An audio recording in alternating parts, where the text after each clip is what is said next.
Welcome to The Creatives. My name is Herb White. I'm editor-in-chief at the Charlotte Post.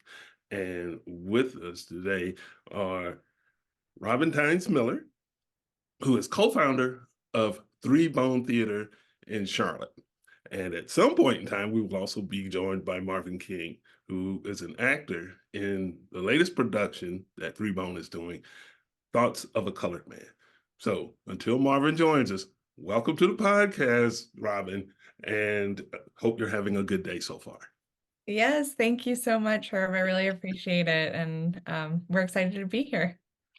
So you're the co-founder of Three Bone. And before we even get to talking about Thoughts of a Colored Man, this is our first extended conversation about production at the theater company. Yeah. What's Three Bone? What is its mission? And what are you accomplishing? Yeah, absolutely. So, our mission is to use theater as a catalyst for conversation and change here in Charlotte. So, we're really focused on telling stories that help people and our community have challenging conversations, have conversations about themes that are going on in our world, of how we connect to our humanity, and connect to each other. And that's really what we're interested in. So, we've been around since 2012. I and a colleague of mine founded it right when we were out of school at Catawba College in Salisbury, and did our first production in Charlotte in the spring of 2013. And we've been producing here ever since. We've went from being a very small startup company, producing out of a bar in Noda, to being a to being an award-winning, regionally recognized professional theater company. So we're really thrilled about our journey and thrilled about being a part of this amazing community in Charlotte. Now that is interesting. A bar is the cradle of Three Bone Theater. Yes, there was, one of the things, and we hear this a lot now, especially around this arts and culture plan that the city has just put together. But, the lack of affordable space here is really, uh, really an issue, especially for creatives. Um, and so you start where you can start, right? And Why not a bar? yeah, Not exactly. many. Uh, Yeah. when you talk about having those conversations through the arts, in this instance, stage, um, do you look for certain types of subject matter or certain types of performances or performers that bond with that mission? Or is that something where you take existing works and present them, or is the door open for original works as well? That's a great question. So we do existing works typically. We have done original works before. I think we're really interested in exploring more in that vein, but we really take the best of adult contemporary theater. So, and want to bring it to Charlotte. And we're really interested in producing shows in Charlotte that are not being seen on other stages here. So a lot of our shows are, a little more edgy. They definitely have some adult language. They focus on themes that are maybe a little more challenging around race and gender and socioeconomics. And we're really interested in talking about things that I think people are scared to have the conversations around. That's really, I think, where we excel is highlighting and bringing stories to the stage that really are not seen oftentimes. So then that is a very specific niche, because I guess in Charlotte, Charlotte is a very corporate town for the most part, and in some instances, I guess maybe theater is too. But Three Bone fits in a very special place when you're talking about those performances that get on that edge, that really gets tongues to wagging, if you will. Yeah, I mean, I think one of our favorite audience feedback, and this was a while ago, but we kind of try to live up to it, is someone said, I love coming to your shows because I always know I'm going to be the right amount of uncomfortable. And that's really where we want people to be because I don't think we can grow when we're in our comfort zones. And so, what we're trying to do is not only represent marginalized communities on stage or not often seen, communities that are in the traditional theater canon that tends to be pretty white and male. We're also wanting to really kind of push people's understanding of what theater can look like and be and what it can impact. Okay. So, Marvin, welcome to the podcast. Good to see you. And talk to me a little bit about the production that you're in, Thoughts of a Colored Man, which Mhm. starts May 3rd at the Arts Factory at West End Studios. What is your role in the production, and what attracted you to it? Okay. So Thoughts of a Color Man is an incredible show. It's about seven Black men. Now we don't all have traditional names as characters, but we are emotions. So the different emotions that Black men can go through and deal with, and which I find so interesting because I don't necessarily resonate with just one character, but all seven. At some point, all seven. Maybe not wisdom so much because I'm not, I mean, I'm a smart guy, but I gotta get there, right? But the show itself, I can say, kind of jumping off of what Robin was talking about earlier, I can say in my tenure of 11 plus years being involved in the theater community in Charlotte, that this is the second production that I've ever been a part of that is completely all African American, and the first production I've ever been a part of that is all African American males as actors. And I did not know that it would affect me as much as it has affected me. Just walking in and seeing my brothers, seeing people that I can 100% shed the day off and not have to act or be or assimilate or prove anything to. We talked to the playwright, and he said specifically that that's why he wrote this play. It was to build that type of community and to give a space for us that aren't often celebrated wholly in our whole authentic selves and roles and in a whole conglomeration of the entirety of the production. So it has been a joy, honestly. Like I'm kind of sad that that we're getting to the last days, or we're getting to tech, where it's more about the production than it is about development, because it has developed into something very, very beautiful. Now, when you talk about seven emotions, and it sounds, I may be wrong, so you can correct me, please. It's like almost like seven men with no names. It's seven Yes. with feelings. And It's seven characters, seven experiences. And so I think that's why I can find myself in each one of them. The character that I play is his title, name, whatever you want to call it, is depression.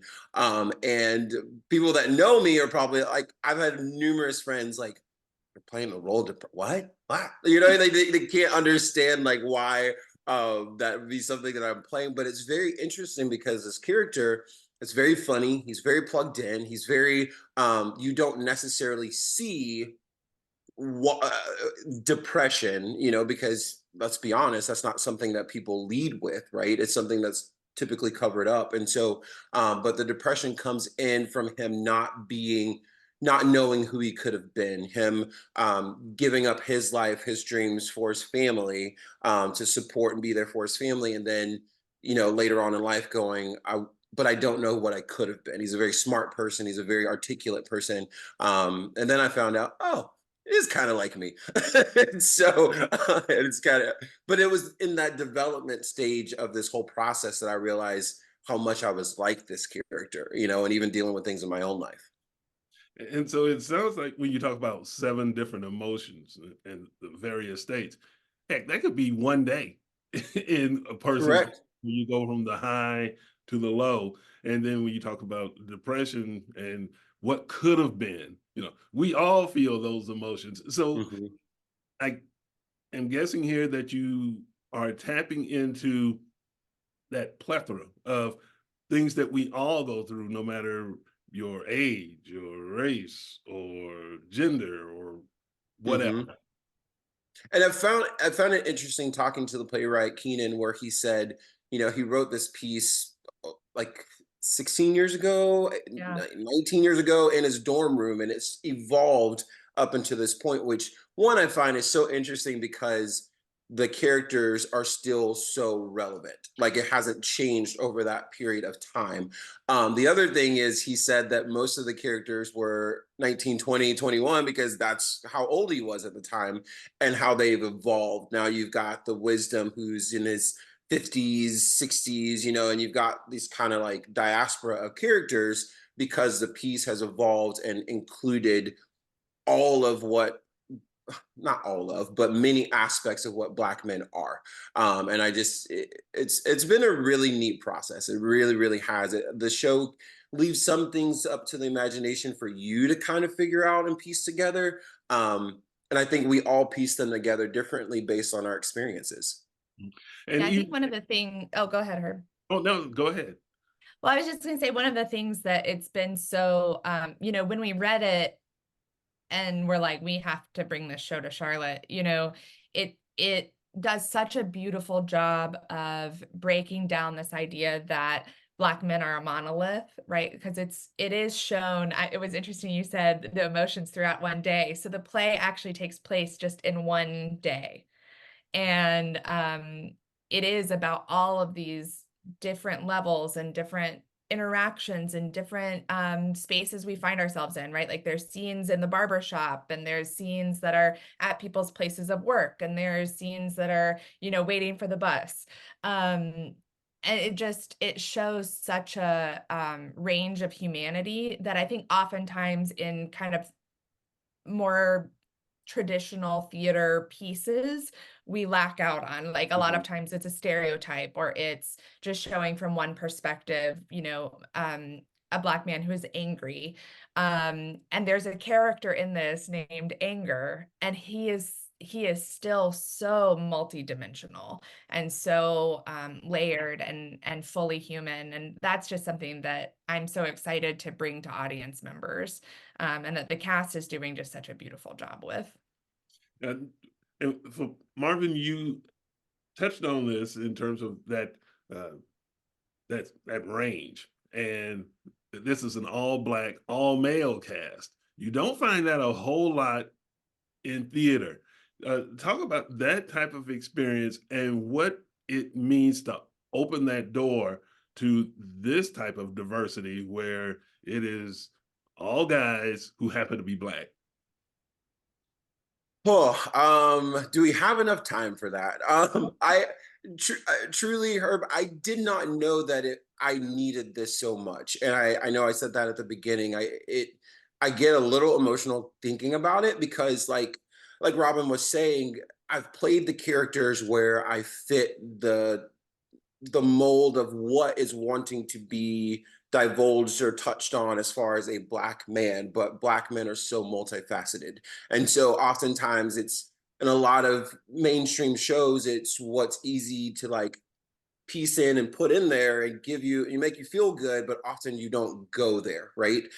This show goes there, but you've got these seven gentlemen and we're all different ages, and it's just been so fun. Like we've got 20-year-olds in the show that I'm like, what are me and him gonna sit down and talk about? And these both of these guys are so wise, and they have so much life, and they're funny, and they just bring such life to our production. And you've got some of us that are a little bit older, we're not going to talk names our ages, but those of us that are older, and it's just the commonality of life, but also the differences. We sat in the dressing room the other day talking about our nephews and sons, and just how we're trying to give and express and show a difference for our younger kids that are in our lives. And it's like, man, I haven't had this kind of depth of conversation in a lot of productions. It's just been about the production, and it kind of those conversations and connections just bleed into what we're putting on the stage. And so, there's a couple times where, Sydney wants to kill us, where we have a moment to ad lib that's not in the script. It's just kind of setting up the scene.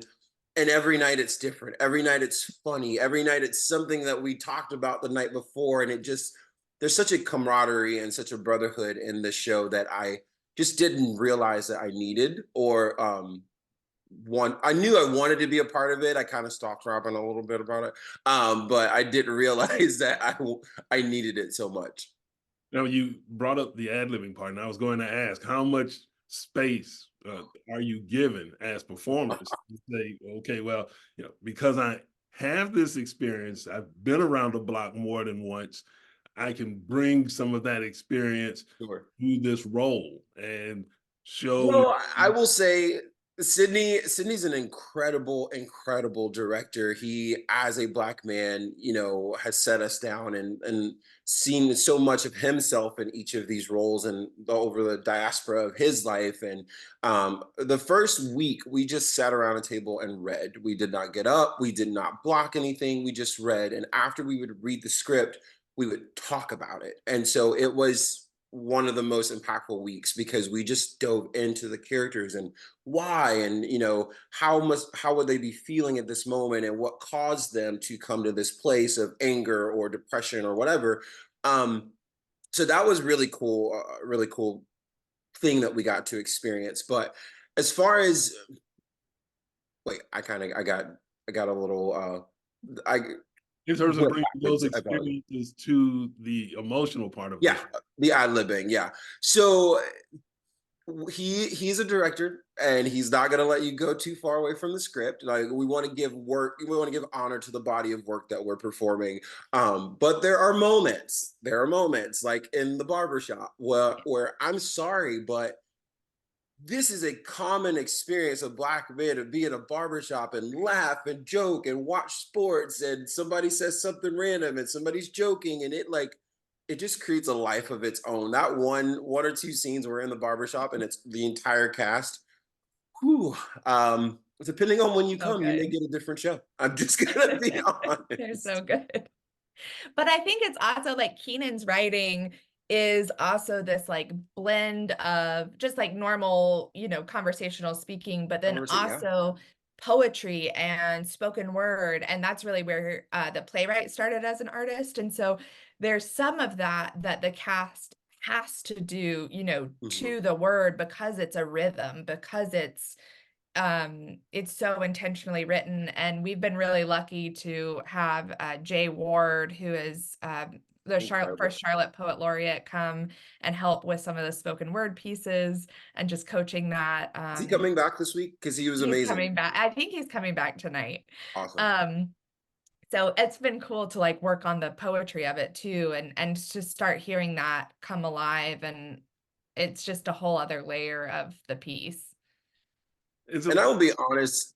Yes, sir. Go ahead. No, I'll be honest, that was a little bit of a daunting challenge for me. I think initially, slam poetry, spoken word, it's not something that's like on my repertoire, like something that I'm like, this is a skill of mine. But Keenan writes so well that you just fall into the rhythm. Like, there's this natural rhythm.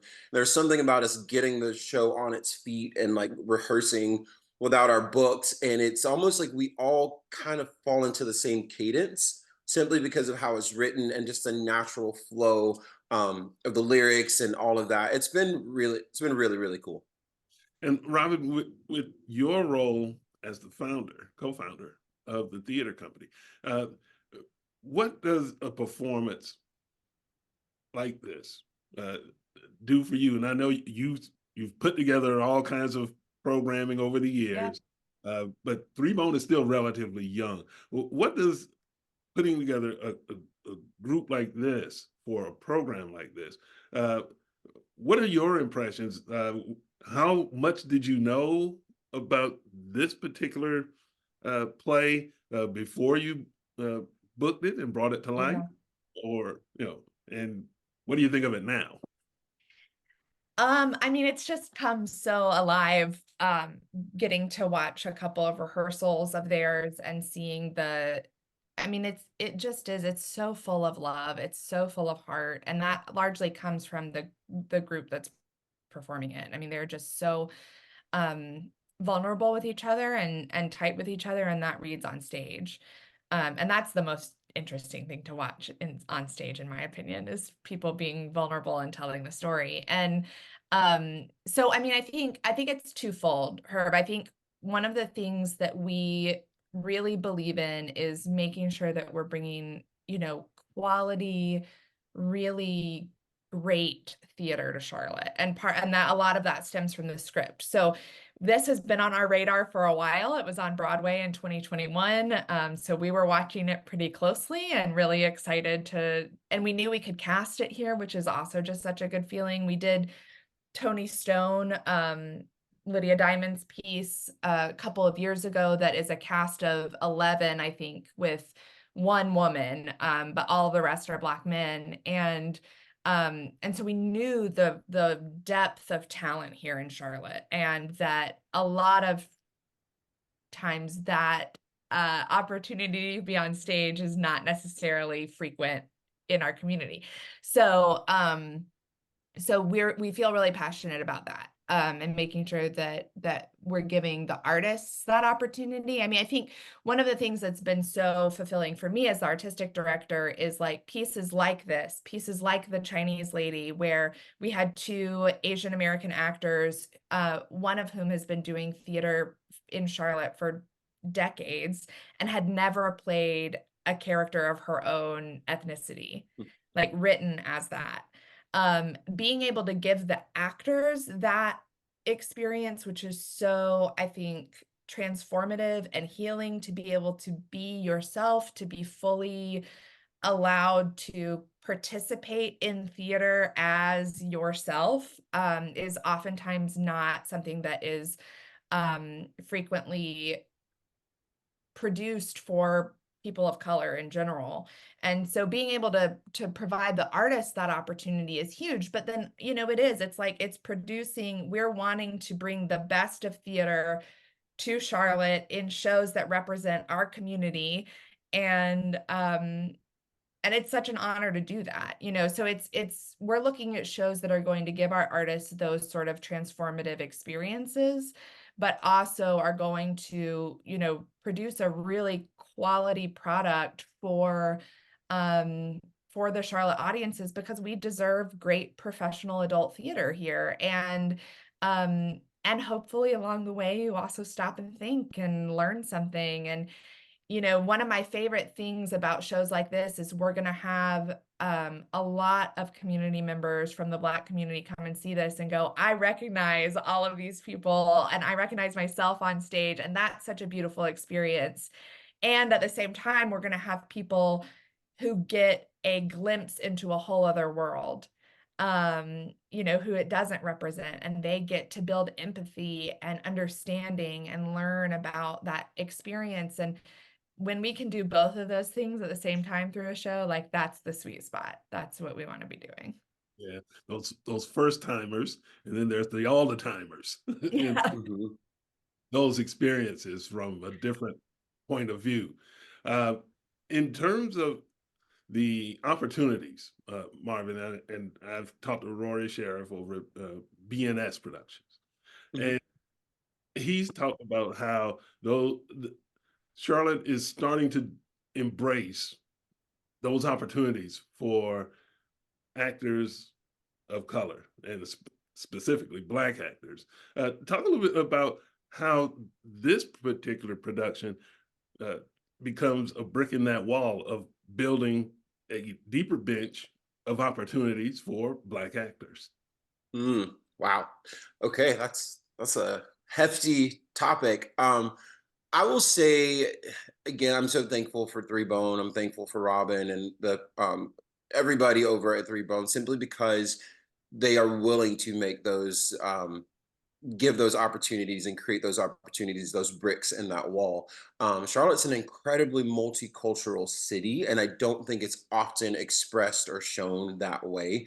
It's almost like if you build it, they will come. You know, if you give the opportunity, I will say for my own self, and won't say like names of theaters or anything like that, but I wanted to be involved in theater for a while, and I just kind of sat back and watched, and I was like, I don't really see a place maybe that I can plug in. And to a specific theater, decided to do a show, a very classic show, called The Glass Menagerie, as an African American cast, and I was like, oh, okay. And then that opportunity, although I didn't get cast in it, opened many doors. I met the director. He introduced me to someone else that was doing another production that he felt I could be a very good role fit for, and it just kind of came from there. But often people are afraid to give the opportunity. People are, well, we may not be able to cast it, or what if, but oftentimes I have to think in theater and in an artistic creative environment,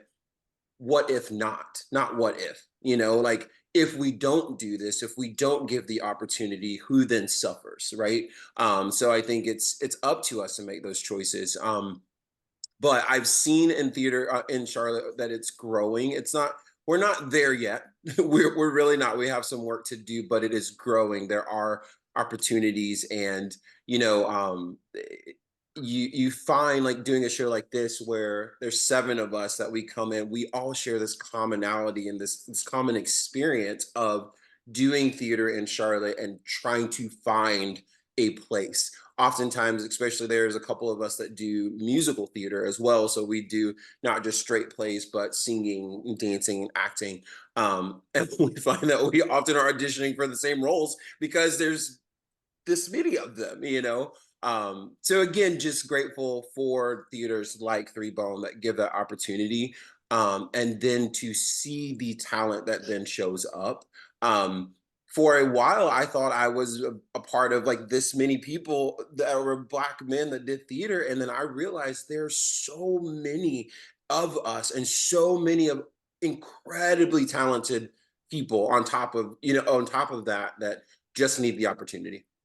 And Yeah. it goes back sometimes, I would imagine, to a certain stereotype, in terms of Black folks don't do this type of stuff. Right, right.